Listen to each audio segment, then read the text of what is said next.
The views and opinions expressed by A Little Bit Culty are those of the hosts and do not necessarily reflect the official policy or position of the podcast. That's true. Any of the fire content provided by our guests, bloggers, sponsors, or authors are of their opinion and are not intended to malign any religion, group, club, organization, business, individual, anyone, or anything. Unless you're abusing people, then I have a problem maligning you. Also, we're not doctors, psychologists, or wizards. We're just two non-experts trying to make you a friendly, informative podcast that helps you understand culty shit.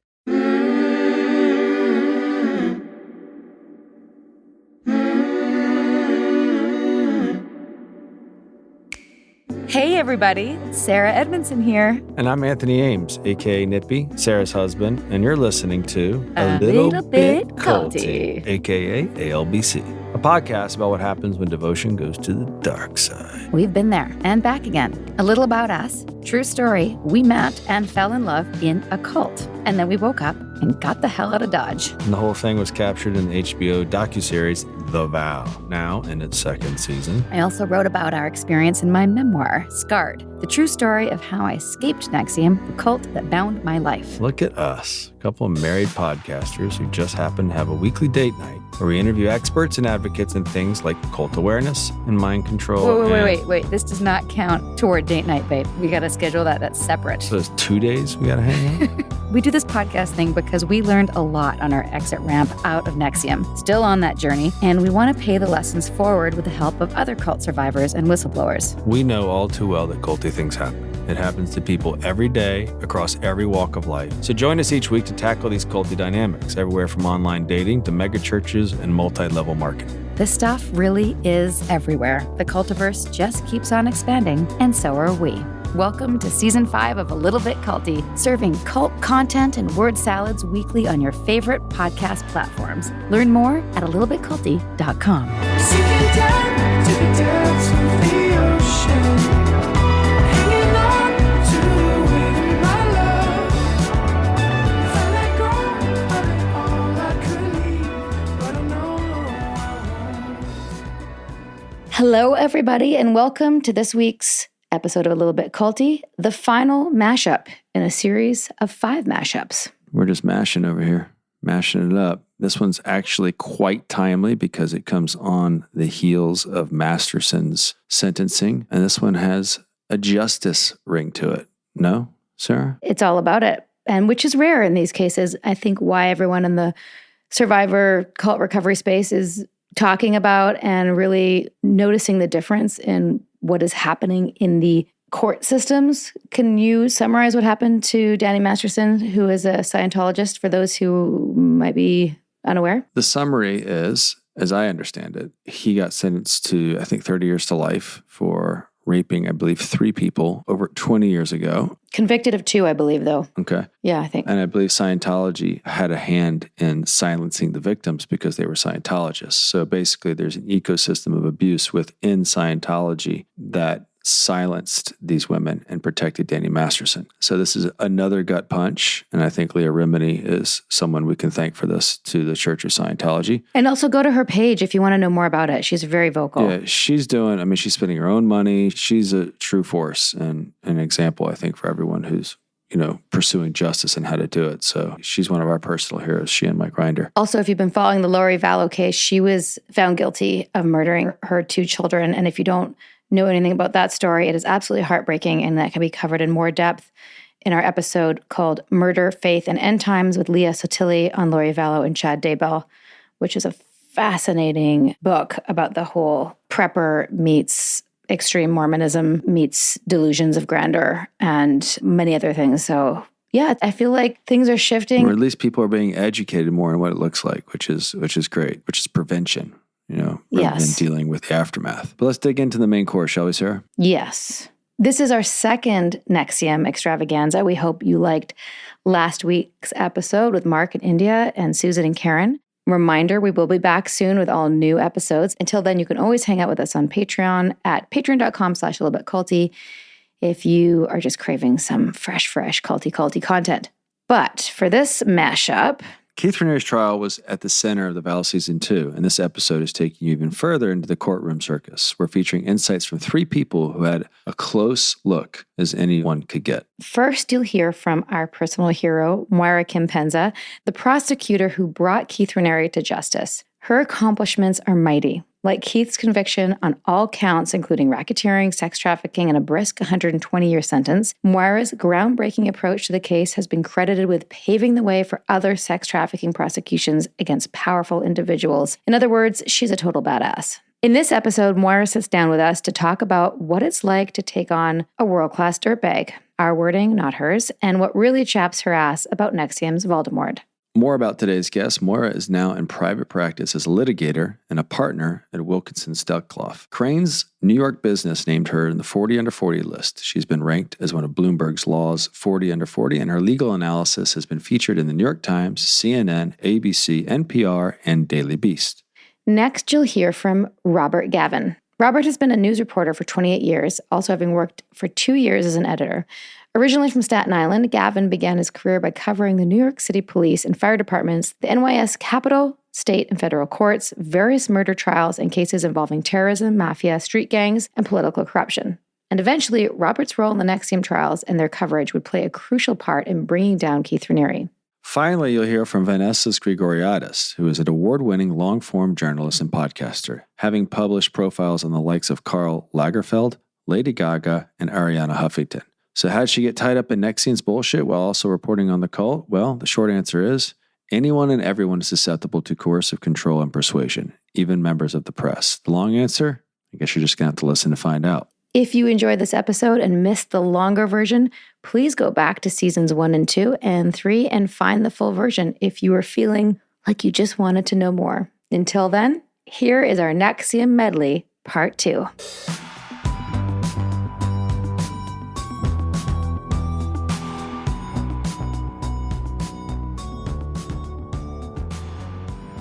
For the listeners who don't know you and your role in our lives and the NXIVM trial, would you mind just bringing us back to the moment when, like, you're living your life and you read the New York Times article and that, or whatever started your journey with us? Sure. So I was going to say, you really were right there at the beginning of the journey, Sarah. So it was just reading the New York Times, which I do every day. I'm a lifelong New Yorker.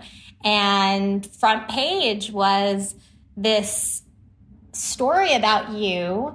And I was immediately drawn in, as I think so many other people were. And for a number of reasons. I mean, we were right at a moment in time where people were starting to really talk about abuses of power. I went to school in upstate New York. I went to undergrad at Binghamton. I did law school at Cornell. So that was something that was very interesting. But I think in particular to me, what stood out was that I immediately thought there is more to this story and that there's potential criminal activity here. Being a federal prosecutor at that point in time, I was in a position where I was able to react to that in a way that, you know, thankfully we got a great team together and we were able to ultimately put together this case. But it was really starting out just seeing what you had said had happened to you, hearing what Catherine and Mark were saying in that initial article, and just immediately trying to learn more. So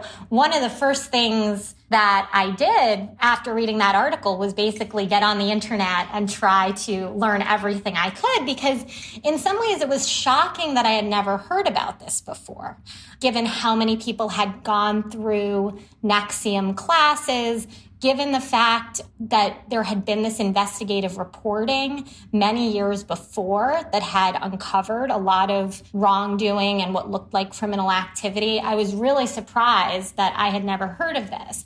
And so immediately start digging in, see all of the websites for Keith Raniere, for all of these sister companies, for all of these various individuals. And it was just all of a sudden I was truly down the rabbit hole. And just to be clear, like, I know that you have talked about your experience speaking with law enforcement, and you knew that we were going to talk about that today. But normally I wouldn't talk about my interactions with somebody who spoke to me as part of my job and as part of being a witness without their permission. But I'm doing it kind of in this context and understanding that I have your permission to kind of talk about those initial you can talk experiences. about anything for me related, like it's all good. Open book at this point. Great.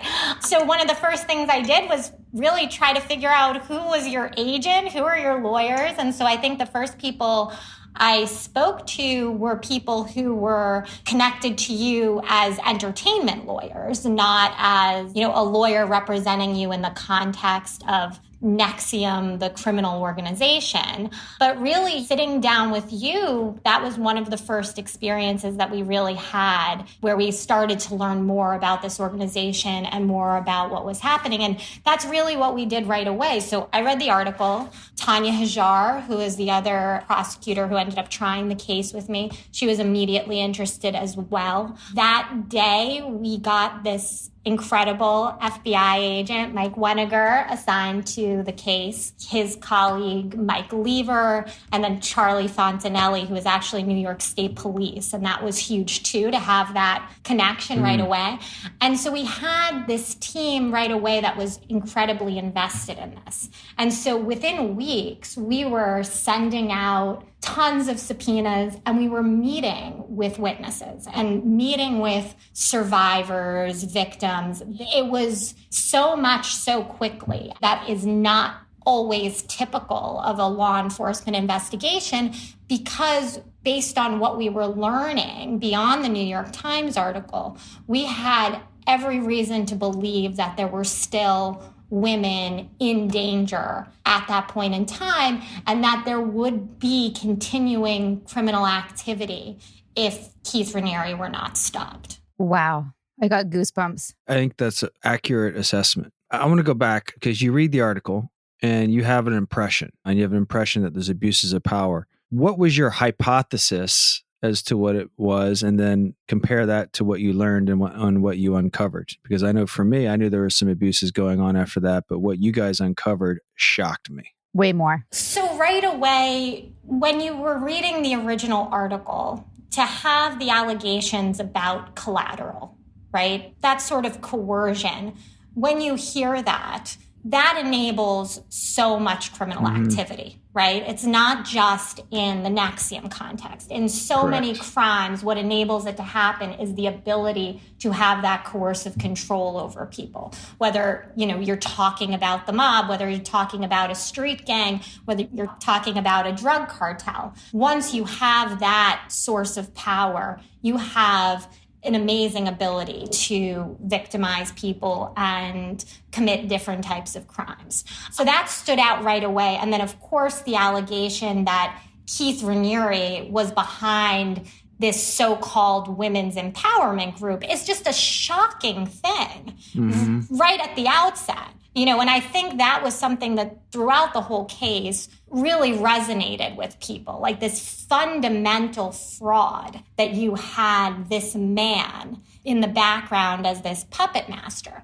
I wish I could say I was shocked, but I had done a lot of victim-centric cases, a lot of sex crime cases by the time I read the article in the New York Times. So by the time I'm reading about Sarah's experience, I had seen coercive control before. I had seen victims of sexual abuse and really shocking crimes already, and I almost had a reputation in the office, although I hadn't been there that long, as the person who got these quote crazy cases, or took on really these quote crazy cases, but they weren't crazy to me, right? It was really, these were the worst crimes that are being perpetuated. It had the symptoms. 100%. There was part of me that immediately thought there could be a sexual component to this. And that was corroborated, that gut feeling, very quickly, because I met with people who had been assaulted by Keith Raniere and as part of DOS. So I think that was something that happened really quickly. And then I do give enormous credit to the Albany Times Union and what they had been able to uncover all the way back in 2012. A lot of the predicate acts and the background of what I, became kind of this criminal organization that I charged, a lot of that had been identified before. And it was, very troubling, of course, that it hadn't been stopped earlier. But then there was more uncovered. And I really do think it was a matter of really building trust with people, really understanding where people were coming from. I always come back to the agents, but I think their rapport, the fact that we all came to this with a healthy skepticism, but immediately were confronted with real facts that showed that there were crimes here that needed to be prosecuted. This might be a little earlier than we wanted to ask it, but you said something that has really been my question as this whole thing's unfolded from the beginning, because I was there in 2009 when a lot of these women complained, and I went in and asked everyone, what's going on here, because I was thinking of getting out or just leaving, not knowing, there's too much here to ask questions to. And I got lied to see that Times Union was actually on the scent and wasn't able to get,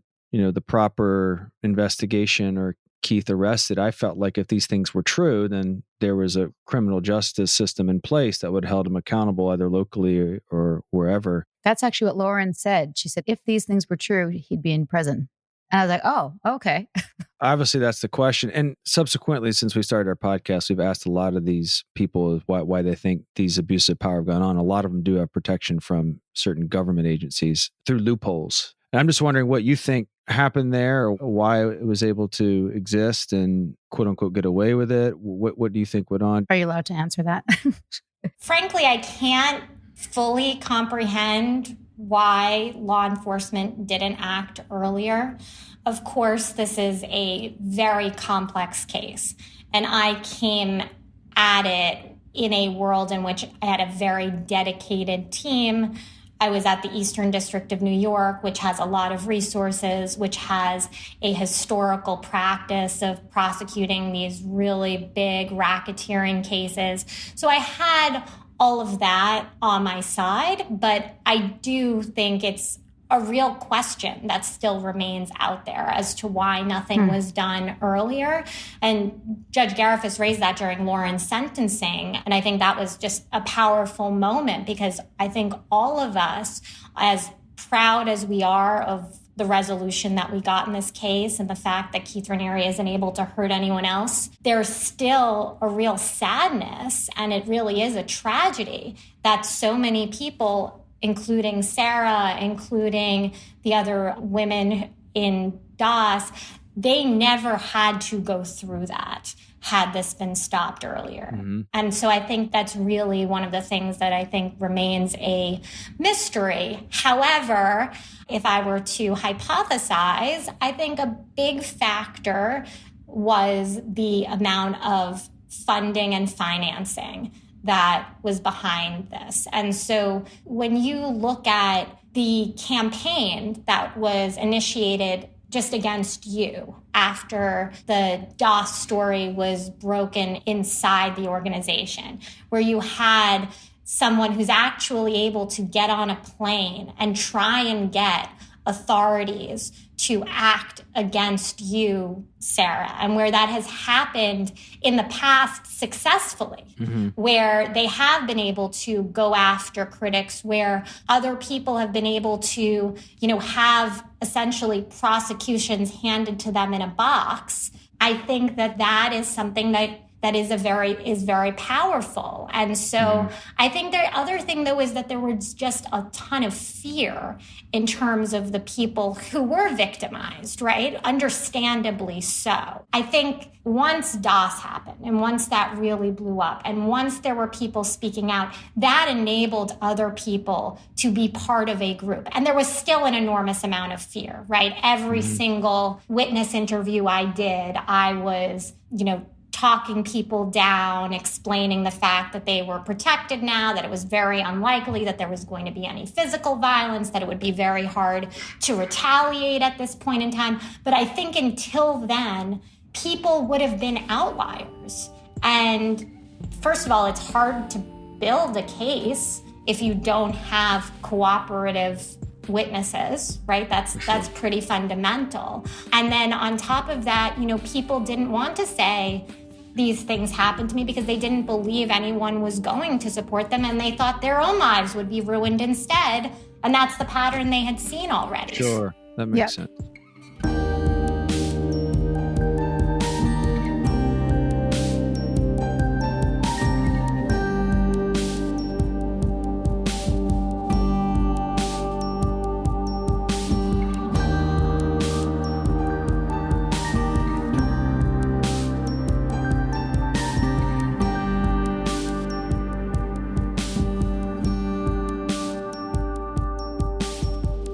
We tell our stories. We change the world.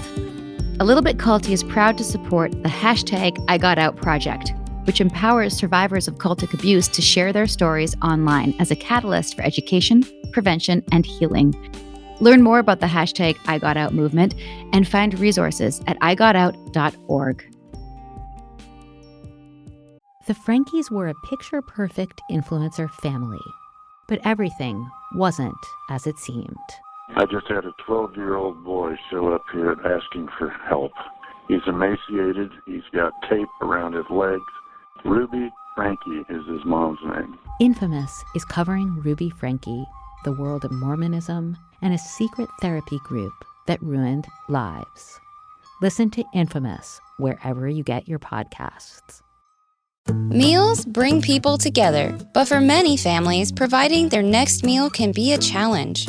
You can help by participating in Macy's annual Feeding the Hungry food drive. All proceeds go toward local food banks and families. Now through January 31st, you can purchase an icon in-store or online, or watch out for the blue Feeding the Hungry shelf tags, where a portion of your purchase will be donated to local pantries. Together, we can combat hunger in our local communities at Macy's.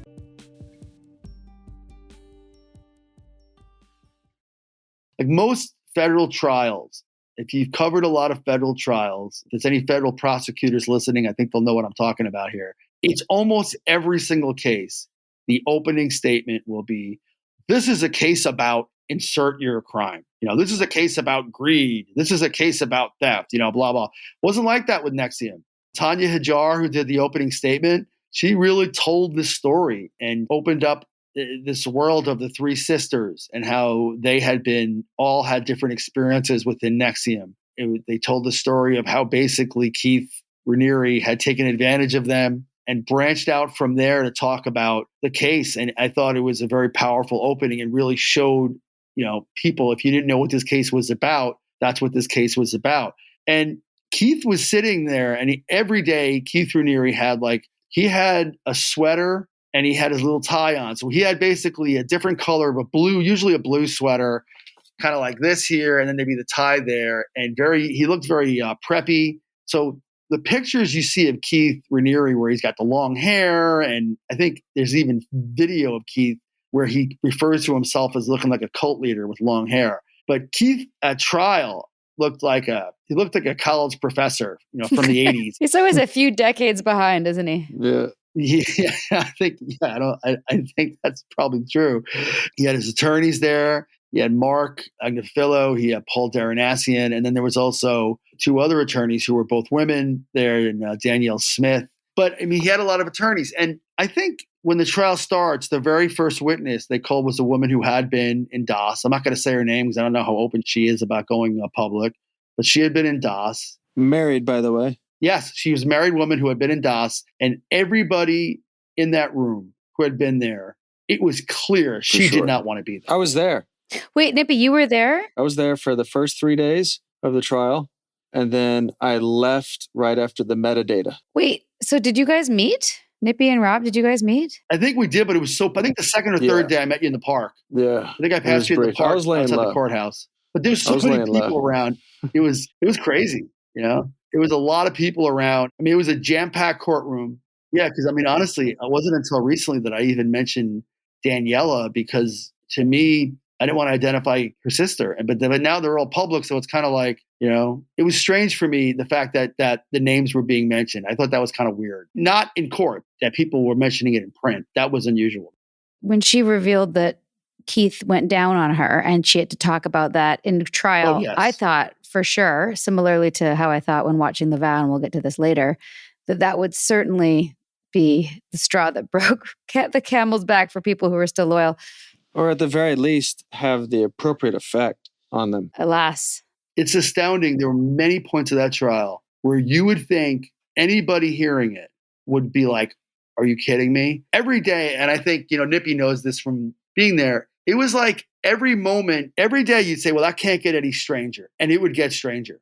Like I remember one day being there and I thought it was going to be a procedural witness. I'm like, this is just going to be a witness to just, lay down some kind of foundation. And it was the guy from, I want to say Excessive Restraints or whatever. I'm probably mispronouncing the name. It was from a California company. And they start showing pictures of dog collars and there's like, chains and, dungeons. And, and we're just looking at each other like, I don't think we can say this on the air, but we're like, you can say anything. You can let it rip here, Rob. This is not the Times Union podcast. Okay. I was just like, what the fuck is going on here? It was bizarre. And to put it, mildly, you're just sitting there like, why are we seeing this? And party is like, I don't know if I want to know why we're seeing this, but I could laugh, but it was a very serious thing at being the foundation was being laid for. And that was for when Lauren Salzman would get up there and Lauren would say that she didn't want to be in the cage and be punished for quote unquote indiscretions by Keith Raniere. I mean, if you think about it on the surface, like you're like, what part of that sounds good? Like, we're going to put a cage in a strange house here in, Saratoga County, New York, which is going to be our house, and if you do something Keith doesn't want, you're going to be punished. I mean, I think in a lot of ways, you can make the case that Keith seemed to really excel at getting people to do things that they would never want to do. And there's things that have come out of that case that I don't think a lot of people may not be aware of. I mean, including the fact that there was testimony from India Oxenberg that Keith had himself and also directed Allison Mack to use the N-word to a black woman in DOS and Michelle Hatchett, which is, racism, and it's just horrendous. But as far as when you hear things in NXIVM, it just kind of gets lost in the shuffle, almost like, the quote unquote enemies in Nancy's basement. There's all these parts of this case that could just in and of themselves are appalling. But when you hear everything, it's very hard for a lot of it to overshadow other parts of it. But I do think the branding and I think the fact that people were quote unquote slaves I think it did get a lot of attention because it's bizarre. But I think Nippy will support me on this. In court, as bizarre as the case probably sounded to people reading it, it was stranger in person. There was a lot of things there. There's a lot of testimony in court sometimes where you hear someone saying something and they're like, well, we're going to allege this person said this, or the police officer said that he said this. But in NXIVM, we heard Keith saying. So yes, it's alleged, but we heard tape of Keith Raniere telling Allison Mack what he wanted women to say when they were being physically rendered. We heard his voice over and over again. So it's one of those cases where it's like, who are you going to believe, me or your lying eyes and ears? That's kind of, I think, why it was so hard for them to mount a defense. I found that as time went on, we did start seeing supporters of Keith Raniere in court. I didn't really know who they were at first. And then more and more they would appear there. And honestly, by the time you get to closing statements, and I could talk about any witness because there was a lot of the, witnesses were very powerful, especially Daniela, especially, the actress, Nicole. I thought Lauren was, you want to talk about an effective witness. She's about as effective a prosecution witness as I think I've seen in a case like that. When I say a case like that, because there aren't a lot of cases like NXIVM, but in a racketeering case, and I've covered organized crime trials, and it shouldn't be lost on people that at the end of the day, that's what Keith was charged with. And that's what Tanya Hajar and Moira Penza had said during their statements and opening and summation that he was a crime boss. And you sit there and you go, crime boss? Well, he sits there like he's an intellectual, or as critics might say, pseudo-intellectual. But, that's who he presents himself as. But he's doing things that a crime boss does. Yep, that's the con. When you say that every day was like crazier and crazier, do you have one or two particular moments that were like the craziest or anything that stands out other than what you shared? Tell us. There's definitely a few of them that stand out. One of them was when Daniela was talking about, she was talking about how at a point where Keith Raniere had not been speaking to her for months. Had been avoiding her and accusing her of, not doing what she should have been doing. She falls asleep on the couch. And she says, he comes in. I mean, he hasn't spoken to her in months. Sees her there, drops his pants while he thinks she's sleeping. And basically, and again, apologies in advance, but this is what came out in court. Basically dropped his junk on her face for X amount of Mississippi and just left it there. And I remember her saying that, and there's the look of horror on her face. I remember looking over at Raniere, just thinking, are you kidding me? The other one, and this is not quite as, I don't want to say it's any less appalling, but it's lighter, I guess, in some ways. In some ways, maybe. So there's testimony about Das and the food habits.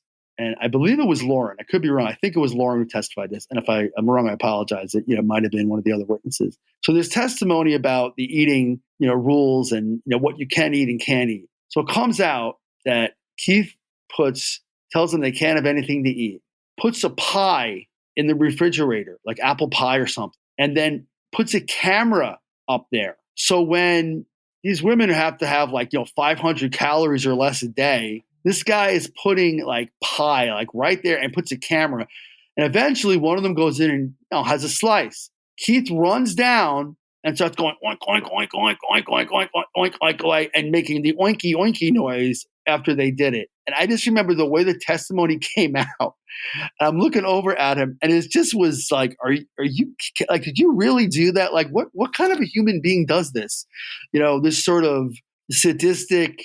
And, and meanwhile, it came out that he's going to volleyball and they're showering him with chocolates and kisses. It's not like Keith was, based on everything we saw, and I'm not one to talk myself here as far as I'm not the healthiest eater in the world, but I think it's suffice to say Keith was not having less than 500 calories a day. He was pudgy. I know you haven't heard our episode with Karen, and our audience has, but I will just tell you there's another story in addition to that where she shares that she and Keith set up the camera and then watched the footage together and saw Pam K-Fritz eating the cake. She called it cake. And then making out with Mariana on camera, which then turned Keith on. And then he went and had a threesome with them and left Karen in the living room. So there's an addition to the story. Yeah, there was a lot of testimony about Keith and threesomes, and I'm definitely want to listen to Karen's podcast for sure, what she was on. It's wild. There's a really appalling instance. Daniela testifies about coming back, and I think it's when she got back from Canada, and Keith basically, I don't want to say a threesome, because I don't know that she partook with this other person, but basically he has her and her sister together. And I remember she testifies and then she says, that was Christmas. And it's just the horror of this situation. I'll tell you the testimony of Daniela talking about trying to get out, the fact that she was in the room, the conversation about her dental problems, the medical issues that were not being met, the letters she wrote where she's writing in caps, what the hell is wrong with you people? I mean, it's clear, this is not something this woman's making up. And then she talks about making it up Route 9 at one point, near the Walmart, nearly making it out, and then goes back. This person has nowhere she can go. And I think part of the problem is that Keith set things up in a way so that I don't think he ever thought he would get caught. I don't think you make videos of yourself and take the steps you take if you really think you're going to get caught. And to be honest, there was no reason, given the fact that we, the TU, had written a huge series of articles on NXIVM and Keith Raniere, including the fact that he had alleged sexual encounters with underage girls, which, by the way, and I'm not trying to pick on someone who's, still serving time here, but, Nancy Salzman during The Vow in the second season talks about how, oh my God, we didn't know about this, or at least gives that impression. Well, this was all covered. I mean, So this was known. And it's not like she's a lower ranking member. And a lot of people have told me when they were in NXIVM, they told us not to read you guys, whatever. And I think for a lower ranking member, I could kind of understand that. You're being told what to do. But Nancy was the president. So, she knew damn well what was in those articles. Hey there, listener. Hope you're enjoying this episode and that you're taking deep breaths when we cover the enraging stuff that cult jerks are up to. Let it out, as in the yoga practice. Inhale positivity, exhale negativity. That's for you, Sarah. We got this. No hulking it out, all you little hulksters. And if you need some helpful resources on the topic of cult recovery, check out our website at alittlebitculty.com. And now, here's a brief message from our sponsors. Meals bring people together, but for many families, providing their next meal can be a challenge. You can help by participating in Macy's annual Feeding the Hungry food drive. All proceeds go toward local food banks and families. Now through January 31st, you can purchase an icon in-store or online, or watch out for the blue Feeding the Hungry shelf tags, where a portion of your purchase will be donated to local pantries. Together, we can combat hunger in our local communities at Macy's. I was so deeply disturbed by the trial. Like, I was deeply disturbed. I mean, I was deeply disturbed by everything. I mean, So I think, were we. I mean, it really fucked me up. I mean, I went a lot. It's like a mile from where I live. I was like, I got to see what's happening here, right? And the fact that there was no video and there was no audio in the courthouse. I mean, I went from thinking, like, you probably have seen the transcripts or whatever of that when Claire was arraigned and the judge went off on her, right, for the $100 million bail. And like, what is wrong with you? Like, what is wrong with you? And I mean, it's so fascinating just because, like, she's from this prominent, big Jewish family. And in New York, these things matter, right? That's a very key thing to say, I think. Like, these things matter, whatever. But, like, these things matter. And, like, people reached out to me after the article and they were like, you're joking me that this is the Bronfman girl. Like, what? Like, these are pillars of the temple. Like, what is happening? And so I went from seeing Claire be arraigned and being like, oh my God, like, this is real. These people are going to prison. Like, there is no question. Everybody is burning, like, and the idea that you're all standing by Keith, anybody connected to Keith is going to burn, right?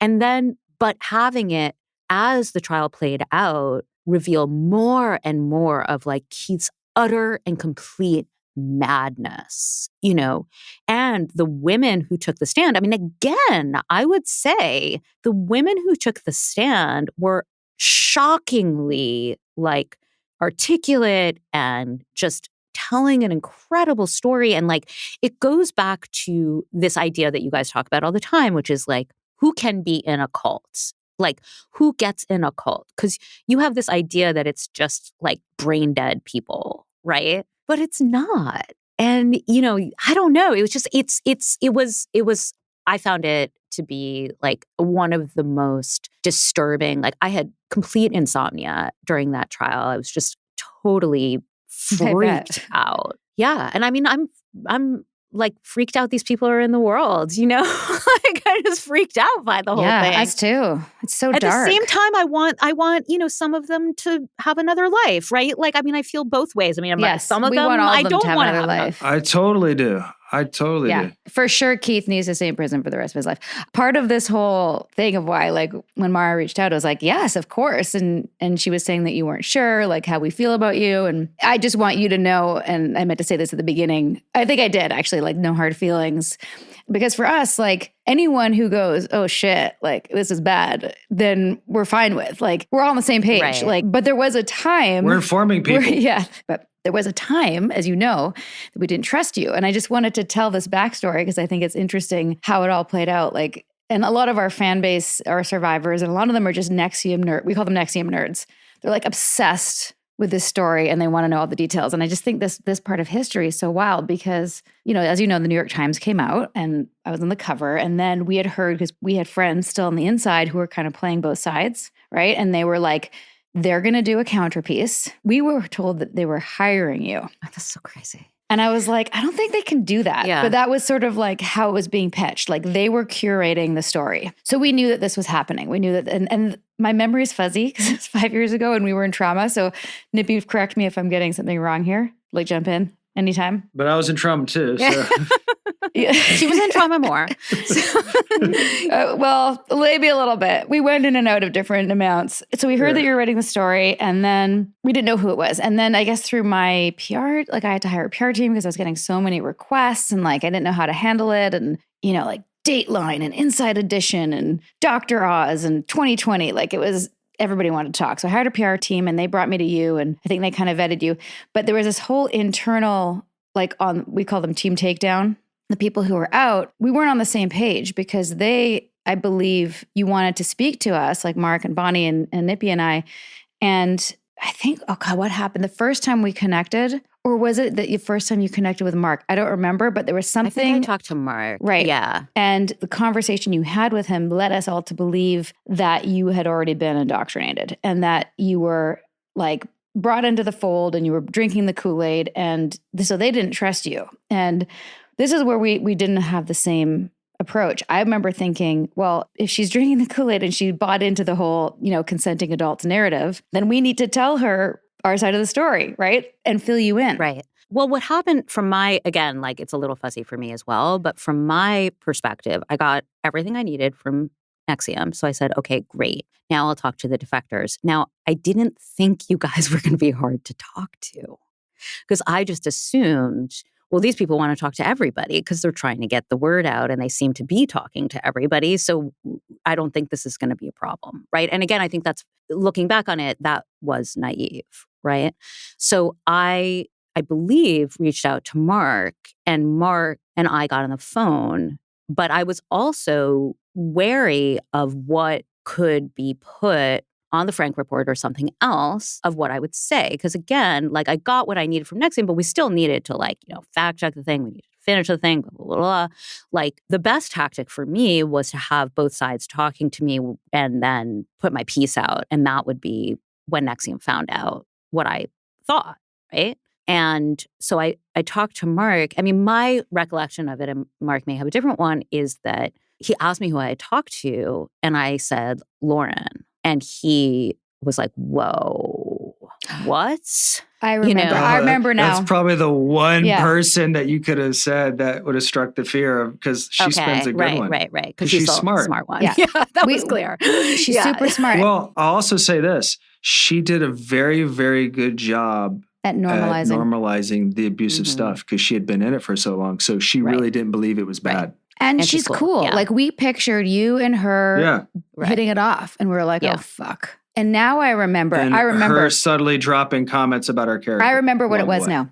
You guys spoke. And Mark, even though we were all on the same side, like there was still a bit of the ranking system. Like Mark was above a little, at least for me. Like he's leading the charge. He thought one way and you thought otherwise. We disagreed, which is one of the first times that had happened since leaving. But I remember now. So before you and I spoke, and you guys had that conversation, and you said that you spoke to Lauren, and he was like, "Whoa!" In that whole time frame, Bonnie found on the Frank report someone had taken snap. Do you remember this? Taken pictures. Yeah. Oh, yeah, that's right. The summit at apropos, and she saw someone she didn't recognize in the crowd, and it was you, and she figured out it was you, and then she was like, "Oh my God, she's in there. She's infiltrated. Right. She's like." I thought that as well, though. Well, we all did. Yeah, I was like, "Fuck this! Fuck this! I'm not having the conversation under their under their terms." Because you were now an enemy, right? But the difference is that I was still like, I'm going to talk to her. We still have the truth. Because I know that I have the truth. And I know that if they're going to headfuck Vanessa and she's going to buy in because Lauren's so cool and hip and like whatever, like branding, blah, blah, blah, then I have to tell you. And so we did, but we did it off the record. And it was a huge turning point. I mean, for me, I would say, okay, so, and what had happened was I said, I think to Mark, let me send you, also it just was hard for me to understand. I was like, are you guys not reading what I write? Like I've written hundreds of articles that are like not like positive on a lot of different stuff, but I sent the article that I had written about Landmark to Mark without really looking at it again. And then when I went and looked at it, I was like, oh my God, there's like 10 quotes in here from Chuck Palahniuk. And like, if that's how you pronounce his last name, like from the Fight Club writer and all these other people saying how great Landmark Forum is. And that story was about like, I attended Landmark and went on the subway after one of the sessions, and I saw one of the guys who was in there, and he was a refugee from Africa, and a woman who had met him, on the subway, actually, I think, had like just walked up to him on the subway and said, do you want to change your life? Like, I'll pay for you to go to Landmark Forum. And so he was sitting there, and then I saw him on the subway, and he and I started this whole conversation. And it was really this like interesting question of like, do you want to change your life? I mean, this guy is like living as like a Shabbos goy, and like he has nothing, and like he's not looking at his personal growth. He's just trying to like day to day like feed himself, So the question of Landmark and like, what are you really getting and who is it catering to and how deep are the questions they're really asking was like very much part of that story. But I did what I normally do, which is I try to like, do sweet and sour, right? Because I think that's much more effective. Like in a lot of storytelling, you want the suspense. I mean, look at even the way the Vow season 1 is constructed. Like the whole thing. I mean, what I was amazed by is those first couple of episodes of the Vow. I was like, this feels like my journey, being like, what is this thing? And they're trying to explain it to you through graphics and through you guys coming in, but it's so incredibly like ornate and complex. And it's like looking at this big, expressionist painting or something. You're like, what is this? So for me, I felt like, okay, well, Mark will, everybody can look at this Landmark story and they can see that this is not a positive story. But I wasn't at that point planning to put in like a million incredible quotes like by like Lauren, like saying this is the greatest thing ever. I mean, I was going to do some of that, but I wasn't. So anyway, whatever. It basically just like I was there at the Coach Summit. Like they invited me to go. I was extremely happy to be there. And I'm so glad see you the whole did. situation. And, as I do like in my podcast, I think that one of the big moments where I was just so thoroughly sick of them was during the Coach Summit. I was standing and they're like sort of halfway backstage and they had an iron out and an ironing board to like iron Do the sash on stripes. the sashes. And in the main room, Allison had a bunch of the Mexicans there and she was like, everybody, we're going to play charades. Like, this is how you play charades. And I was just like, you know what? I'm done. I'm out of here. I can't do this one more minute. Like, I can't do this anymore. Right. Like, I can't be in here. Like, this is such a charade, you know? And we know the feeling. Oh, yeah. All right, fair enough. Imagine having to sit in that room with those orange chairs and the bad lighting for 12 to 14 hours a day for 8 days. Right. Yes. If people think that you can't be indoctrinated or brainwashed, try sitting in apropos in that environment, talking about what is the difference between honor and character. Right. And can we at least do some like CrossFit at the same time so we can get in shape, or like we just have to starve ourselves and like run later? Yeah. I used to leave and like pretend to go pick up Troy or like have a emergency so that I could just go for a walk because I was like losing my mind. So listen, I get it. But then you got on the phone with me. I mean, basically what happens is like there's this sense like, no, they're not talking to you. And I was like, what? So we weren't talking to you because Mark had decided that because you said that you were only speaking to Lauren and we knew that that wasn't true, they didn't trust you. In my mind, it was when he said, first of all, look, a lot of journalists, if somebody says, who are you speaking to? The answer is supposed to be, I can't tell you, but I'm speaking to a lot of people and I'll make sure I'm fair, right? Like that's the answer. But I was like, okay, like, let me tell him. So I said, Lauren, and my recollection was, I was like, he was like, whoa, whoa, whoa. And I was like, well, I better stop right there, you know? Right. Listen, we all were paranoid for different reasons. I mean, Very and us understandable. probably, us probably more so. And listen, Nippy and I discussed whether we were to share this with you, but we felt like we needed to come clean. We were so paranoid, especially because we weren't sure if you were a plant or hired, because we thought you might be hired. That was one of the theories. And we said that we weren't going to record our conversation. We did record our conversation. Okay. And that's all right. And we didn't show any. We just wanted to tell you because we felt bad about that, because that would be an example of an ethical lie, which we talked about in the interview. Well, I wasn't playing by anyone's rules. No, we were I was like, I don't fuck give you. a fuck about the Fuck, not rules. you, Claire. I'm protecting my family. I'm going to do it. No, we didn't show it to anybody. It was just to like, in case it was protective. It was in case, I mean, to me, the big turning points for me were, first of all, talking to you and when you told me about the grandmasters, because I didn't know that to that point. And you said, like, well, they call them grandmasters. I was like, this one's a master of the blah, blah, blah, blah, blah. Like, how does this really work? You know? And at that point, I think I had Keith telling me I had sex with one, maybe two people who are in DOS. Like, I don't really, I know them. I mean, we're intimate, but it's not sexual and like blah, blah, blah, blah, blah. And I just remember you like laying that out and you were like, oh, honey, this is not like, I mean, I probably didn't say to you, like, I don't understand, but like, that's what was going on. I was like, I don't really understand and can't accuse this man of sex crimes unless I'm sure. Remember, this was all like pre-indictment, right? Right. So talking to you was a big, like I'm so big happy to hear shift that for me, because I had talked to Rick Ross, but Rick Ross is like Rick Ross's role in this whole cult scene is so fascinating to me, and like who pays his bills and how that all works. And his role is just to be like a spear, right? Just to say like, this is really bad. Everybody listen to this. Pay attention over here. So it was like, okay, well, fine. You were involved also in this major lawsuit, but like I need to get closer in. And the other person who I think felt burned by my story because I didn't use that much of her, unfortunately, and the part that we used was maybe not the part she wanted to, was Barbara Boucher, who was incredibly helpful to me, incredibly helpful. And I feel bad that happened. And it's like one of those things that happens like when you're closing a piece, blah, blah, blah, But like the two of you that I felt were leveling with me, that were trustworthy, that were smart and could explain like why this fakakta philosophy was not like Do you know what fakakta means? How am I like dumb? Like, why don't I understand this philosophy? Like, no, it makes no sense. Like, that was helpful. This podcast is brought to you by Citizens of Sound, a podcast production agency committed to developing and launching shows with gravity and depth. From conception to launch, Citizens will partner with you every step of the way, whether you're an actor, business owner, doctor, fitness coach, hairstylist, or influencer. Connection is the future of communication. Jump on board with Citizens of Sound today and start your show. Go to citizensofsound.com and follow them on Instagram. And trust me, it'll be a really good decision for you. Wow, justice. All that talk of convictions and prison sentence has me, I don't know, what's the word? Feeling vindicated. We hope you liked it, dear listeners.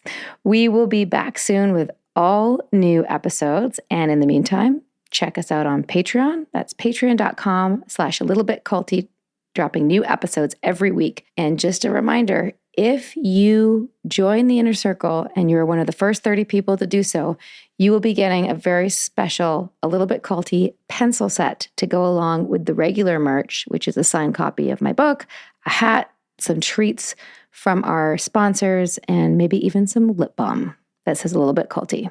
Can't afford not to join, really. And as you know, if you want to learn more about NXIVM's rise and fall, you can always go stream both seasons of The Vow on Max, the streamer formerly known as HBO. In case you've never seen it, it's a wild ride. Until next time, don't jaywalk, don't forget to take a multivitamin, and definitely don't join a cult. See you next time. Sinking down to the depths of the ocean. I'm hanging on to the weight of my love. If I let go of it all, I could leave, but I know I won't. Hope you liked this episode. Let's keep the conversation going and come hang out with us on Patreon, where we keep the tape rolling each week with special episodes just for Patreon subscribers and where we get deep into the weeds of unpacking every episode of The Vow. And if you're looking for our show notes or some sweet, sweet swag or official ALBC podcast merch or a list of our most recommended cult recovery resources, visit our website at alittlebitculty.com. And for more background on what brought us here, check out Sarah's page-turning memoir. It's called Scarred, the true story of how I escaped NXIVM, the cult that bound my life. It's available on Amazon, Audible, narrated by my wife, and at most bookstores. A Little Bit Culty is a Talkhouse podcast and a Trace 120 production. We're executive produced by Sarah Edmondson and Anthony Nippy Ames, with writing, research, and additional production support by senior producer Jess Tardy. We're edited, mixed, and mastered by our rocking producer Will Rutherford of Citizens of Sound, and our amazing theme song, Cultivated, is by John Bryant and co-written by Nigel Asselin. Thank you for listening.